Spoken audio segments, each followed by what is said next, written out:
simple dapat itong nangyayari. Mr. De Quiros, ngayon po meron na naman tayong bagong nalaman na kani-kanina lamang itong pag-iimbestiga pala ng AMLA dito sa isa sa mga accounts ni Chief Justice. Anong masasabi niyo tungkol dito? Well, curious nga ako dun sa AMLA kasi normally, pag sinabi mo anti-money laundering, you're looking hindi lang dun sa local currencies, kundi dun sa dollar accounts. And I suspect actually yung sinabit nila sa AMLA will contain the dollar accounts. And if that is true, kung bakit nila pinayagan yung AMLA na tingnan yung mga yung pag-aari ni in their entirety probably. Samantalang ayaw nilang payagan yung impeachment court to do that. Pero I just, ako rin actually, ang sense ko dun sa earlier question mo, Yes. kay Sister John, parang ako rin ang sense ko, given the impeachment itself, originally, di ba, lahat naman sila sinasabi nila, this is not a regular trial court. You are not going to go by the rules ng ordinary trial court. Exactly. Ang importante lang sa atin, pursuit of truth. Yes. Sinabi ng opposition, ng prosecution, sinabi ng defense, sinabi ni Corona, lahat sila, Senador. sinabi ng mga senador, we're just looking for pursuit of truth. And then suddenly, ang daming bawal. Hindi mo pwedeng i-take up yung 2.4 na nagsasabi na ill-gotten wealth. Hindi mo pwedeng buksan yung dollar accounts. Hindi mo pwedeng gawin ito, hindi mo pwedeng gawin yan. Eh, paano kayo magpupursuit of truth? Exactly. Yun po. Go ahead. Sir Conrad, paano siguro ang naging contention ng depensa dito ay paano siya mababalanse sa paggalang ng individual na karapatan ng isang tao? Well, at this case, the Chief Justice. Vis-a-vis na, yun niya, sige lang na sige, bukas ng bukas sa sinasabi nga nila. I'm all for Kasi, ako rin, dami ko nang sinulat. Between lalo pag sinabi national security, we had that during martial law, we had that, when things are being defended in the name of national security against individual rights, I'd go for individual rights. Pero dito naman kasi, we're not trying si Corona as a matter of is freedom or non-freedom. What are we trying him for? As fitness to be Chief Justice. Sabi nga ni Mary Chan, it has nothing to do with his freedom. It has to do with his fitness to be Chief Justice. Exactly. So ang dapat liberalism mo, you're just trying to point out, is he still capable? Kung kasi hindi ako naniniwala, suddenly, bawal din yung di ba? Isang point din dun sa impeachment, bawal na rin yung ordinary crime. Kailangan impeachable. Ano bang kalukuhan yan? What are we saying about public office? Kung Chief Justice ka, unless impeachable crime, treason, ganyan, hindi ka na pwedeng tanggalin. Kung ordinary crook ka, okay lang yan, na Chief Justice ka. It's the wrong-headed conception about the public. Kasi di ba yung impeachable is yung public trust. Have you violated public trust? Eh, syempre, kung crooked ka, kung meron kang, you are violating public trust. Kasi if you are a public official, you must be the model of integrity, honesty, modesty of life, and all the values of a good citizen. Diba? Yun ang ibig sabihin ng you are worthy of public trust. Kung kahit na hindi ka pa nagnakaw o gano'n, pero nakikita na wala kang integrity, hindi, you are telling a lie in your stand, yung gano'n, yan ba ay katangian ng isang public official? Di hindi. Eh kung yun lang, di talagang impeachable yun. Kasi that is against that one item na public trust, di ba? Nawawala yung public trust sa'yo dahil ganito ka nga, ganyan ka nga, ganyan ka nga. In fact, yung pagpunta nilang mag-TTROC, pagpunta sa Supreme Court, sa akin, walang delikadesa yun eh. Kasi alam mo naman na yung mga boboto sa'yo ay under you. Tapos pupunta ka dun sa kanila para ikaw ay tulungan. Tama ba yun? Hindi naman tama yun, no? I mean, kung ako ang presidente ng isang college, I will not go to the teachers to save me or whatever. Nabanggit na rin lang ni Sister Mary John yung TRO. Meron din kayong opinion tungkol dun sa pagboto, naging pagboto nitong mga Senator Jones. And more importantly, sir, do you think that this is indicative on how they will be voting when the final judgment comes? It's possible, given that pattern. It's possible. Pero ako kasi, I objected to, yung idea na the Senate, the impeachment court agreed to the TRO is ridiculous to me on so many levels. Unang-una kasi, it cedes the power to another authority. Exactly. The impeachment court is supposed to be the higher authority on matters of impeachment. Why will you allow an external agency to interfere with it?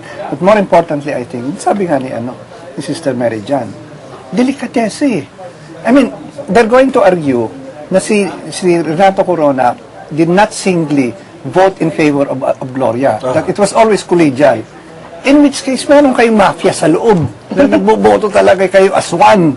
Eh, these are the very people you go to para hihingan mo ng TRO. Naturally, they're going to give it. I mean, that's unethical in the extreme. That's really unethical. That's shamelessness in the extreme. Sister Mary John, naglabas po ng statement itong si Lipa Bishop Antonio Arguelles na nagsasabing itigil na daw po itong impeachment trial dahil wala daw pong nangyayari. Yung simbahan po ba, hati po ba dito sa issue pagdating sa trial? Iba-iba po ang opinion. Wala naman pong monolithic na simbahan.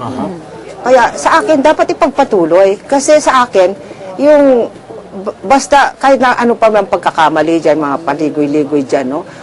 Pero yung proseso itself, I think will strengthen our democracy. Kung talagang we will push through with it, no? Di ba? Kaya sa akin, hindi, I would not want it to stop until talagang matapos hanggang sa the end, no? Ayun nga, bawas-bawasan na lang yung mga detours. Di ba? You also get a sense of where Archbishop Arguelles is coming from. When you realize na nung panahon ng Hello Garci, ang response niya done, he defended this vote na wag i-censure si Gloria because everybody cheats anyway. So, He was the one who said that. Everybody cheats anyway. sa larangang to, matanungan natin na Sister Mary John. Yes. Ano ba talaga dapat yung role ng simbahan sa ganitong klaseng mga proceedings? Dapat na very vocal or tulad nga ng nagiging gawain po ng recently ng Iglesia ni Cristo ay nagpapadala ng mga tao para mag-rally in the course of para sa rule of law. Ano pong masasabi niya dapat tahakin or role ng religious in this aspect? Well, kaya nga sabi ko, you have to make some differences. The churches are different. May mga obispo, may mga religious, may mga lay, no? Kami, as religious, ang tingin namin sa aming essence is what we call prophetic. Ibig sabihin nun, we are supposed to, announce the good news and denounce the bad news. So kasama sa prophetic essence namin ang to denounce the bad news. And therefore, we have to have certain stand. Hindi kami pwedeng fence-sitter. In fact, sabi nga ni Jesus, no? I would rather that you are hot or cold, but if you are lukewarm, I will begin to vomit you out of my mouth. Ganun kabulgar ang language ni Jesus about mediocrity na walang pinapaligan, na nasa gitna palagi. At saka si Dante sa infierno, di ba? The hottest place in hell are for those who... For neither here nor there. Yes, exactly. So kaming mga religious, we always analyze what is the situation. We always look at what is just, fair, what is ethical, what is moral, and we feel that we have to make a statement on what we consider is moral and ethical. We consider that as a part of being our prophetic function as religious. Sir Conrad, nito pong nakaraang linggo, matagal-tagal na rin po, nagkakaroon ng palitan ng mga salita between the President and Chief Justice Corona. Ano pong masasabi niyo sa nagaganap na ito? It's part of their of their democratic right. But quite apart from that, I think in this case, si Pinoy kasi really it's the approval rating that he has because he really wants to clean up this country. I mean, the sincerity is there, and the effort is there, and I think he has the people behind him. Natatanong mo kanina, daming mga gusto mag-rally dito, mag-rally doon. But who's the guy that really has people power behind him? It's a very interesting question, particularly this week, when we're going to celebrate on Saturday, people power. It's time we got back to it and ask ourselves, ano ba talaga ibig sabihin ng people power? Kala mo kasi dali-dali mag people power, that's not true.